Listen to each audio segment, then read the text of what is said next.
What's up, Mr. Hill? This is our vlogging through history project. We did this already on the golf course, and then Malky hit a bad shot and started swearing and ruined the whole video. Yeah, and multiple times. It was not good. Yeah, so we couldn't use that. So now we're filming a second one from the lobby. Yeah, because we tried to do other ones, we decided to do it together. So sorry it's late here. Alright, we're gonna start. Where do you want to start? Just go right from it. Just give an overview. Overview? So pretty much the Cold War was the war where no shots were fired. Excuse me, could the mock trial team meet in the Learning Commons at the end of this period?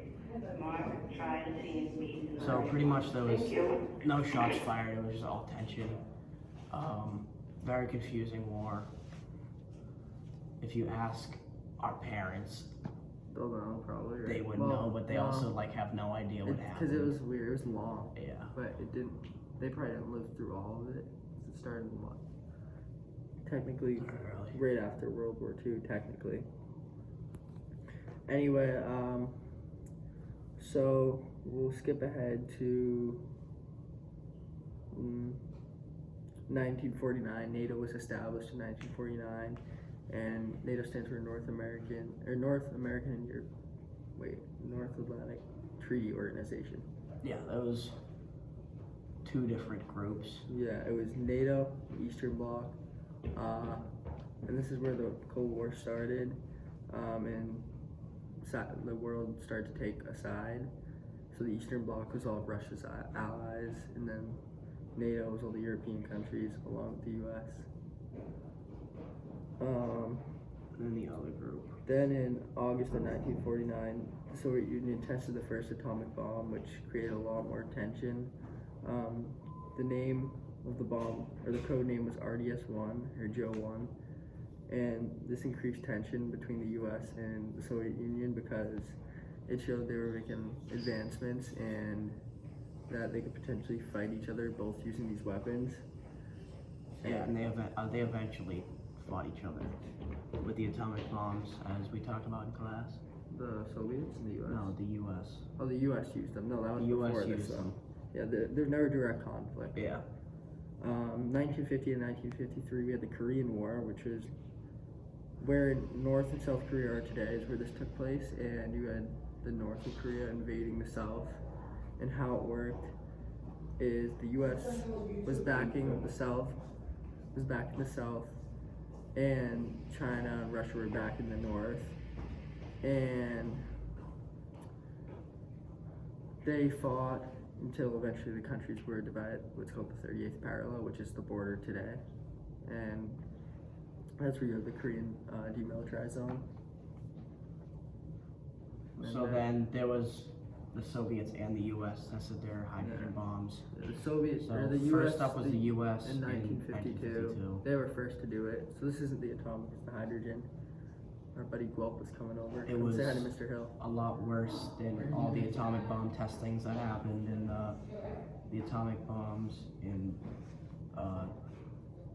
the U.S. shot, and then the Soviets did it a year after, which was successful as well. They pretty much did what the U.S. did, but it led to an arms race between the U.S. and the Soviets, which eventually led to the Vietnam War, which was from 1954 to 1975, pretty much a 20-year-long war. Yeah, it's a long war. And this war had some of the highest casualties we saw. And the U.S., although they did, you could say win it, they lost at the same time because of all the troops they lost. Because the troops would be fighting, they'd push into enemy territory and they'd claim all this land, but they'd still in their own territory not be safe because they had guerrilla attacks set up, which were almost think of it as having people in the skies and then out of nowhere jump out to attack the U.S. Yeah. So it was between North Vietnam and South Vietnam, as you know. It was North Vietnam was supported by the Soviets and China. Oh, these shoes say who were Vietnam.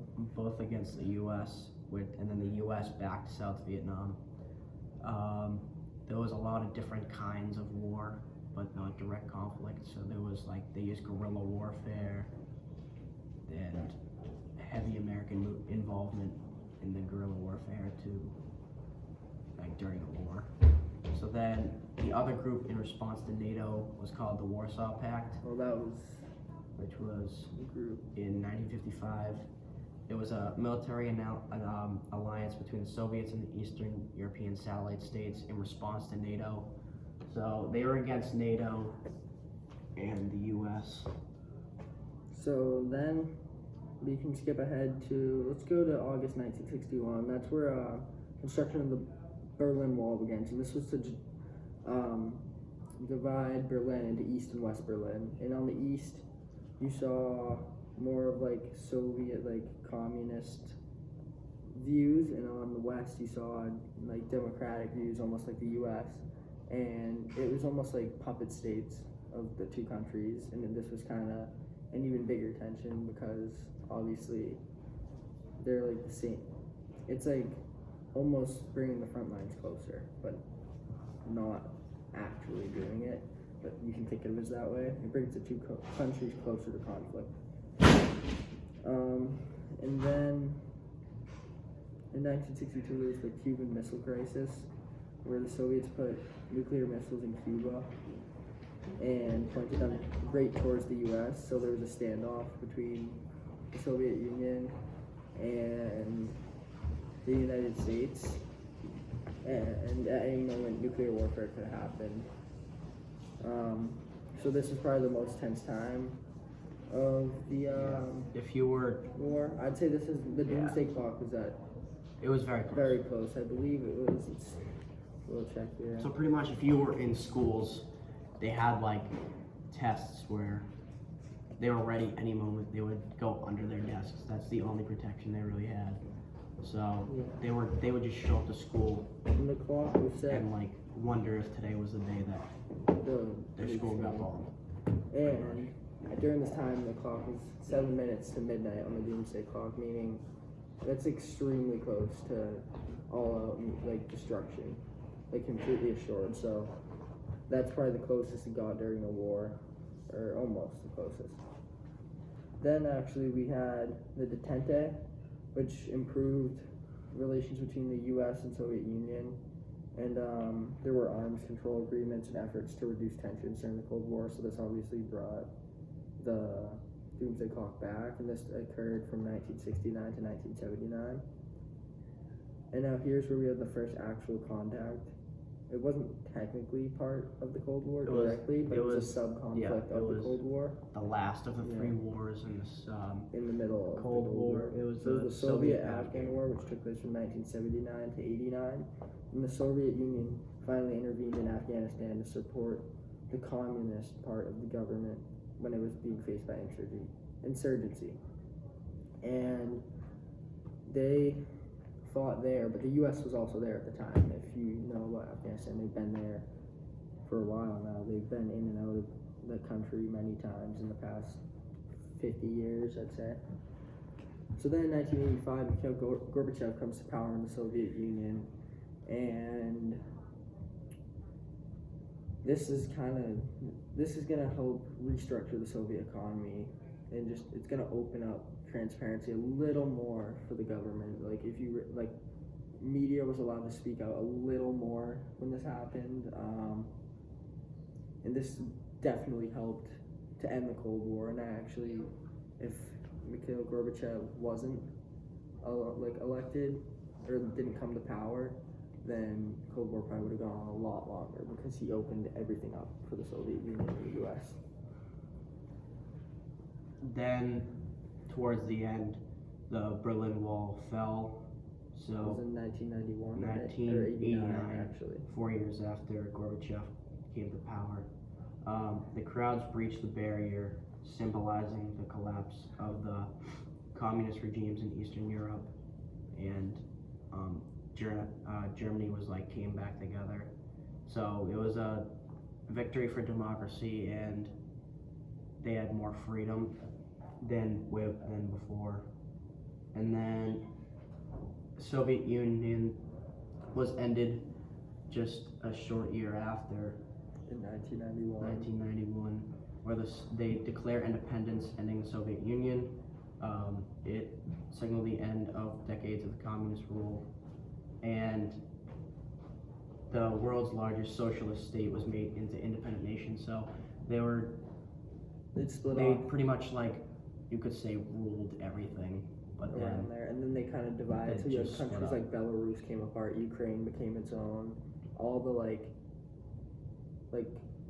Kazakhstan, like all of those countries around there were turned into their own after that. And actually, if you look at those countries today, they aren't doing Yeah. extremely great So- due to that huge setback. that was the end of the Cold War.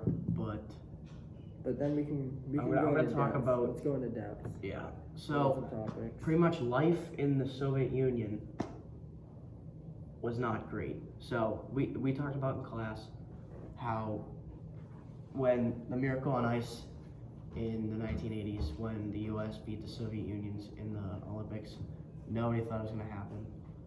But during that, most people don't know, some of the USSR members of the hockey team tried to catch a flight back to the U.S. because they did not want to go Yeah, back.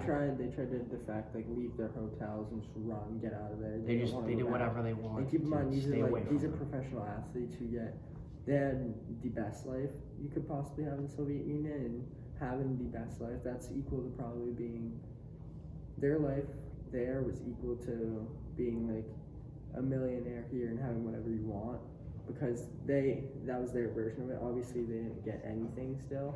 But it Which was shows still, how it was bad the still quality terrible. was. Because if Yeah. you're living the best life possible in a country and want to get out, then the worst life is probably a million times worse. Mhm. And then in the U.S. during this time was also like, it wasn't a horrible time. It was just a very uneasy time because you never know what would come at you.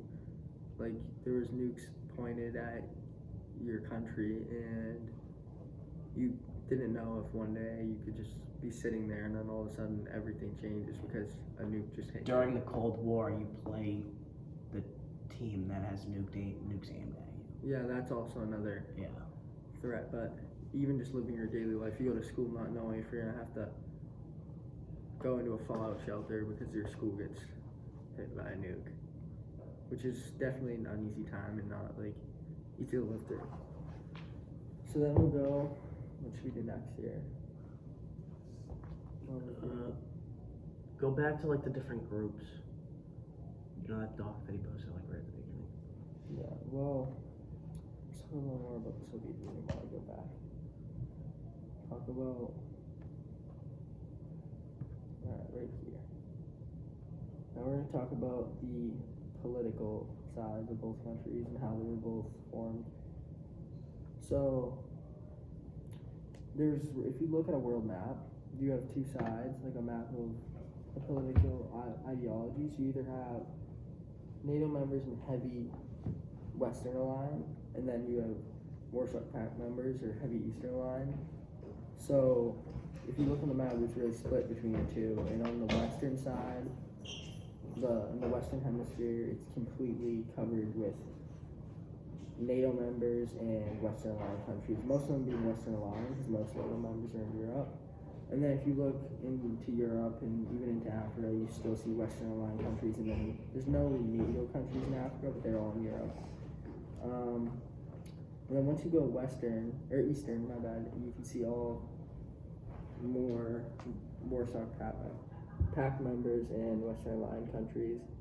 So for example, or Eastern aligned countries. So for example, you have like Egypt's Eastern aligned in 1962, of course. You have obviously China's communist but not aligned with Russia. Mongolia's aligned, Syria, Iraq, North Vietnam, Myanmar, Mali, and and then Cuba. But really, that was it. And then you obviously had the Soviet Union, and they technically, the Warsaw Pact members were just part of the Soviet Union at that point. And then you have a few countries that were Western in the Eastern Hemisphere, like Australia, Papua New Guinea, Japan, South Korea, Indonesia, New Zealand, Philippines, and then I think it's Bangladesh too. And all of South America. Yeah, and all of South America. And So Mexico. if you look on that map, you can see the world's really split here, and it's really depending on your political view. And if you're Democratic, like country, then you're going to be a Western aligned country. But if you're communist, there's only one communist country on this map that wasn't aligned with the USSR, and that was China, which later did become aligned. Because now, if you look, they're allies in 2024. So then we'll move on a little more. So the United States is obviously democratic, but it's capitalist. The USSR is not. Capitalist allows you to you can have your own business. It's not like communism where the idea There's like a everyone's the pyramid. same. Yeah. There's a pyramid based on say the social pyramid. Instead of, oh, What's What are you that? guys working on? We're refilming our video because we did it on the golf course, and our buddy Luke Malkett said some funny things when he hit a bad shot, and we couldn't do our video. We couldn't. And by submit it. funny, you mean wholly inappropriate. yes. Yeah. So we're finishing up. We're what? 14 minutes? 16 minutes, I think. Yeah, 16 minutes. We're talking about the political ideologies. Where were you supposed to be? Oh, our teacher. We did our work, so we're allowed to leave. I was in theology. I do my work. And he doesn't have a teacher. He hasn't had one for the I've had a past teacher 5 for 4 days. days. What did the teacher in 4 days out? McDuffie's just doing senior stuff. Yeah, they're all doing. Okay, I can't say much about, I'm leaving about 10 minutes to go in public access. Do you guys have a game in Lawrence today or at home? You're going to Lawrence home on the turf today? Oh, Nice. it was funny because I kind of Now feel we'll like touch I'm on leaving about 10 minutes ago that public access show. a market economy and then a command economy. So a market economy is more where supply and demand is in effect and the production of goods and services is seen. So you can see this in the US. While command economy is completely controlled by the government, which we saw in the Soviet Union. And in the Soviet Union, you couldn't open up your own business because the government wouldn't allow that. They didn't want anyone being too rich, and it just led to pretty much poverty everywhere you went because it wasn't ever really fully developed. So that's kind of another comparison you can see. So clearly, the U.S. is completely different from Russia, or the Soviet Union, and it's not even close. Like if you look at the two, they're complete polar opposites of each other. They function a lot differently. They believe in different things. Yeah, they're not the same in any way. So let's see. We'll go down here to let's talk about propaganda. So the US was already open with its press. yeah. The press showed what was true and what was actually happening to its citizens, while And the in the Soviets Soviet completely Union, lied. it was very controlled, and they never let it out, and they fed propaganda to their people, so their morale would go down. While in the U.S., they let the morale leach, so they knew what was going on, while the Soviet Union had no clue. So, for example, when they fell apart, it's not like people knew this would happen, because it was compared, or it was pictured as all great and all. It was Good. pretty much the same thing that, Yeah, that Hitler did They in Germany. portrayed a picture that showed that the Soviet Union was completely fine and that Good morning, how are you? nothing bad would happen. Yeah. For example, on TV, they'd play videos of dancers on the news and something bad happened because they didn't know what to do. They didn't want to get in trouble with the government for posting media that was not pro-communism. So, for the example, the dancers, they didn't know what to post, so they just put something up to pretend it was normal, to pretend there was no news to know, even though something bad was probably happening. So we have, a minute left anyway. So, I'll just go back to the atomic bombs that I was talking about earlier. oh yeah, so we have Hiroshima and Nagasaki. So they tried the atomic bombs before. It was way early in the war, and some people, or the U.S. Pretty much ended China, so or in Japan. So some people think that it was more morally ethical, and some people don't. We did this in class. Yeah, we had a debate. We were put on the ethical side. Yeah, and then, believe it or not, there were many different. Yeah, you would think that opinions it's all unethical because, like, why would they do this? Why would they try to do that? But, like, they pretty much helped Japan on it. Yeah, by, this saved a lot of lives. yeah, they did as least as possible, which was the most effective. Yeah. All right. So we're gonna finish up. That's our project. Thank you for watching.